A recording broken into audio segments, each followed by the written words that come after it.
Today is Friday, November 21st. We're talking about another American city preparing for an immigration crackdown. Also, why President Trump says some Democrats should face the death penalty. And how the CDC has decided to change its stance on vaccines and autism after years of controversy. Plus, we'll explain the latest offshore drilling plan that's getting some bipartisan pushback, the new government campaign to make traveling more civil. And we're checking in on the so-called Thanksgiving grandma and her tradition that's going viral for the 10th year in a row. Those stories and even more news to know coming up. Welcome to The Newsworthy. All the day's news in around 10 minutes. Fast, fair, fun, and on the go. I'm Erica Mandy. Thanks so much for being here. You ready? Let's do this. The Trump administration is apparently ready to start what it's calling Operation Swamp Sweep. Border Patrol agents have reportedly left Charlotte, North Carolina. So now New Orleans, Louisiana is expecting hundreds of federal authorities to arrive as soon as today, and more in about a week. This effort will be led by Border Patrol Commander Greg Bovino, who has already been in charge of the aggressive campaigns in Los Angeles, Chicago, and Charlotte.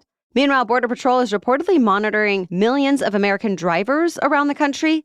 As the AP reports, it's part of a secretive program to find and detain people whose travel patterns are considered suspicious, depending on where they came from, where they're going, and which route they're taking. Federal agents are getting help from license plate readers run by the DEA, private companies, and local law enforcement programs that are funded through federal grants. Cameras have already been located near Chicago, Detroit, Los Angeles, and San Antonio, as well as the southern border. And now Customs and Border Protection is set to get another $2.7 billion to build out more surveillance systems. To be continued. President Trump is now accusing half a dozen Democratic lawmakers of sedition that's, quote, punishable by death. He was responding to a video the Dems put out earlier this week, in which they said no member of the military should act illegally or in violation of the Constitution. All the lawmakers in the video come from military backgrounds, and they repeated many times, quote, you must refuse illegal orders. Well, besides his own post calling for a death penalty, Trump also shared comments from other users on Truth Social, including some that said Democrats should be hanged. So Democratic lawmakers responded to Trump's response, saying, quote, every American must unite and condemn the president's calls for our murder and political violence. House Democratic leadership also say they've been in contact with police to make sure the lawmakers are safe. Now, the White House press secretary says the president doesn't actually want to see members of Congress executed, but she also condemned the Democrats, saying they should be held accountable for telling service members to defy the chain of command, calling that a threat to national security. As of this morning, the Democrats' video and President Trump's posts are still up. The CDC has now changed its website to align with the views of Health Secretary Robert F. Kennedy Jr. Specifically, it now says vaccines may cause autism. This comes despite decades of science showing vaccines to be safe, and after an upheaval at the CDC in which thousands of CDC scientists have been fired or have resigned this year. Many have been replaced by vaccine skeptics. Also, you may remember back in February, RFK Jr. promised senators, if they confirmed him as the nation's health secretary, that the CDC would not remove statements on the website pointing out that vaccines do not cause autism. Well, now the revised website specifically says, quote, the claim vaccines do not cause autism is not an evidence-based claim because studies haven't ruled out the possibility. Public health experts, doctors, and scientists sharply criticized the update, saying it's the type of misinformation that gets in the way of life-saving vaccines. And one professor from Stanford Medical School explained it's just not logically possible to prove vaccines have never caused autism, that it's only possible to rule it out, which has been done by several large-scale peer-reviewed studies. Still, the health department defends the change as reflecting only gold standard evidence-based science. The White House has another highly anticipated meeting scheduled today. This one is between President Trump and the New York City mayor-elect Zohran Mamdani. Trump and Mamdani are pretty much polar opposites politically, and they've been sharply criticizing each other for months. During his campaign, Mamdani framed Trump as a symbol of the kind of economic inequality and elite power structure he wants to change. For his part, the president threatened to deport Mamdani, who was born in Uganda but became a naturalized American citizen in 2018. He also threatened to withhold federal funding to New York City if the Democratic Socialist won the mayoral election. Then he did. Well, now Mamdani says he wants to talk to Trump about how they can work together to make New York more affordable. Trump says he took the meeting because the mayor-elect requested it and that, quote, we want to see everything work out well. Mamdani will take office as mayor next year. More news still coming up, but first, a break for our sponsor.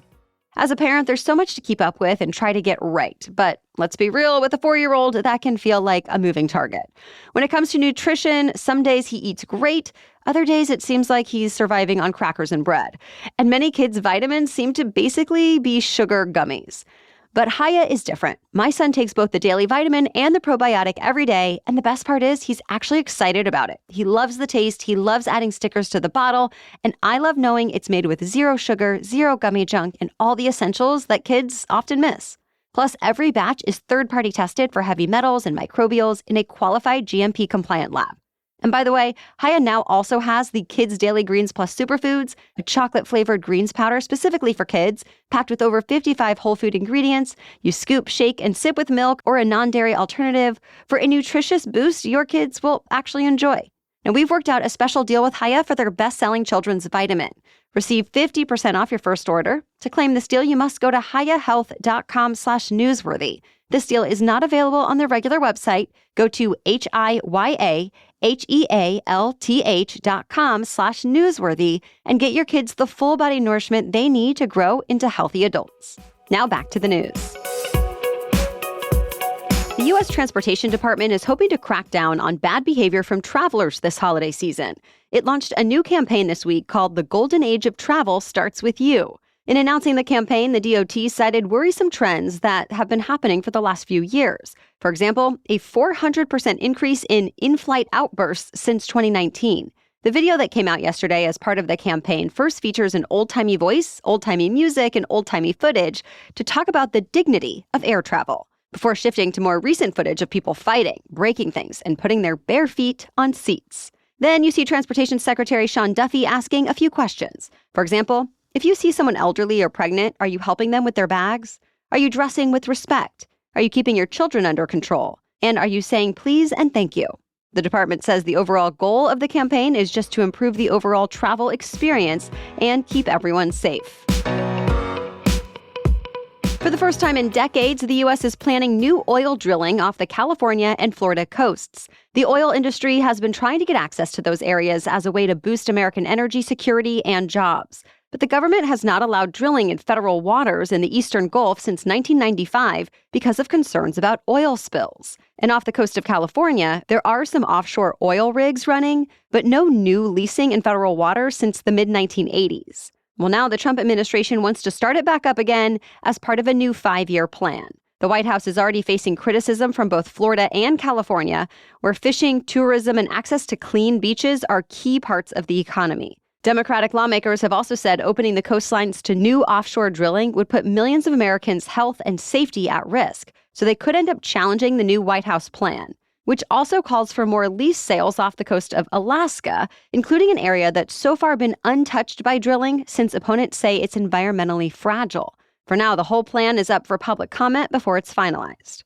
Either way, this is just the latest way this administration is changing course on former President Biden's climate change focus to go after President Trump's goal of energy dominance. Just this week, the Energy Department announced it was cutting 2 of its biggest offices that channeled billions of dollars into clean energy projects, and those projects are being canceled.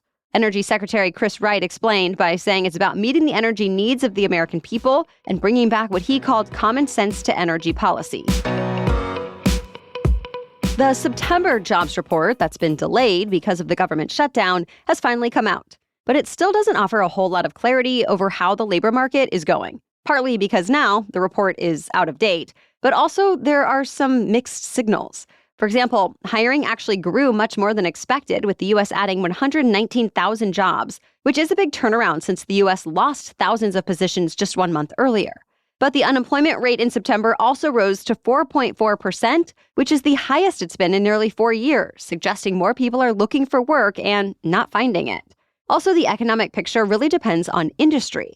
There was more hiring in healthcare as well as restaurants and bars, but there were job losses in other parts of the economy, especially white-collar work, reflecting a recent burst of layoffs. Those layoffs are continuing this month, too. Yesterday, Verizon announced the largest round of layoffs in company history. It's cutting more than 13,000 jobs, impacting employees at every level and in all parts of the business. Verizon is also set to convert about 200 stores to franchises, moving those employees off its payroll, too. Verizon is under pressure since new customers are getting tougher to come by. Competitors like AT&T and T-Mobile are lowering prices, and even some cable providers are eating into their business. So Verizon's new CEO has already said he plans to make aggressive changes to be a, quote, simpler, leaner, and scrappier business. An iconic artist is once again making history more than 7 decades after her death. A self-portrait of famous Mexican artist Frida Kahlo, painted in 1940, sold yesterday for $54.7 million at auction. That made it the top-selling work by a woman artist or any Latin American artist in history. So far, the buyer has not been named, but many art historians are hoping whoever it is decides to keep it in the public view. The painting shows Kahlo sleeping as an oversized skeleton lays above her. It's already been requested for upcoming exhibitions in cities like New York, London, and Brussels. That's it for the main news today, so now it's time for Feel Good Friday, when we bring you one extra feel-good or positive news story before the weekend. But first, this episode is sponsored by BetterHelp. For some people, the holiday season can be a time for gathering. For others, it can be a time of stress or loneliness, or maybe it's a little bit of both. So check in on friends, reconnect with loved ones, and remind people in your life that you're there, whether or not you agree on everything. I always feel better after sending that text to someone I'm thinking about, or bringing that coffee to a friend who could use a pick-me-up, or even telling someone when I'm extra stressed out. And just like those things can take a little extra effort and courage, so can reaching out for therapy. But I found it's worth it. We're all healthier when we have support. With over 30,000 therapists, BetterHelp is one of the world's largest online therapy platforms. BetterHelp therapists work according to a strict code of conduct, and if you aren't happy with your match, you can switch to a different therapist at any time from their tailored recommendations. This month, don't wait to reach out. Whether you're checking in on a friend or reaching out to a therapist yourself, BetterHelp makes it easier to take that first step. Our listeners get 10% off their first month at betterhelp.com/newsworthy. That's betterhelp.com/newsworthy. Now back to Feel Good Friday. It's now been 10 years since an Arizona grandmother accidentally invited the wrong person to Thanksgiving dinner, and now they're still celebrating together. You may have heard about this story 10 years ago when Wanda Dench first sent out Thanksgiving invitations to her 6 grandchildren, or so she thought. One of them was a wrong number, so the invitation went to Jamal Hinton, who at the time was 16.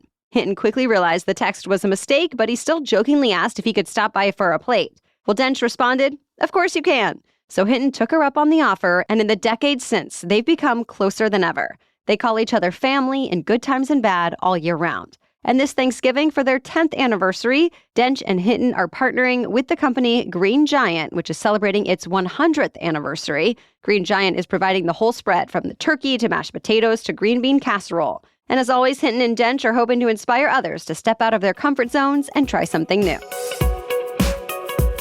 Thank you so much for listening today. We'll be back tomorrow with our special edition Saturday episode with some real-world strategies for how to navigate those tough political conversations at the Thanksgiving table this year. Then we'll have all the news you need to start the week on Monday. For now, have a great weekend.